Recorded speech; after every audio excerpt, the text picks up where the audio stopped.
Hello mga guys, kamusta kayong lahat? Ito ako ngayon at gumagawa ng sarili kong pagkain. May mga chicken wings dito mga guys. Yung mga chicken wings dito hindi nila kinakain.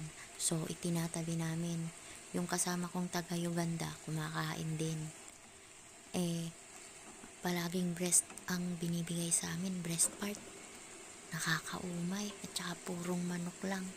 Kaya ngayon, gumawa ako ng sarili naming ulam at kinisagisa ko lang itong chicken wings at meron kaming mga gulay dito dahil bumili ang amo naming lalaki. So, pwede naman kami magluto. Ito, meron kaming broccoli, may cucumber, sinama ko na rin, may Baguio beans, sama-sama na yan. Masosolve na ang tanghalian mga guys. Ayan, may bell pepper. Gisa-gisa lang. Parang may chop suey ka na. Diba? Ganito dito sa amin. Kahit na pasimple-simpleng ulam lang. At least, meron kaming ibang nalalasahan. Hindi yung purong manok. Talagang purong manok lang kasi. At saka pag gutom na kami, pwede na kaming kumain. Kasi yung mga amo, minsan, hindi namin alam kung anong oras sila kakain. Pinayagan naman kaming magluto. Kaya okay lang.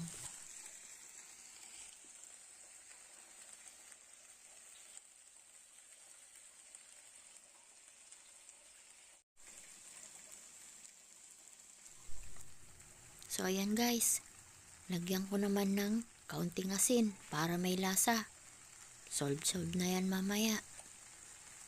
Tuloy lang ang paggigisa hanggang sa medyo maluto yung manok. At saka lalagay ko naman yung mga gulay. Ayan. O, di ba? Konting luto lang yan. Kasi mas masarap din naman yung malutong ang gulay.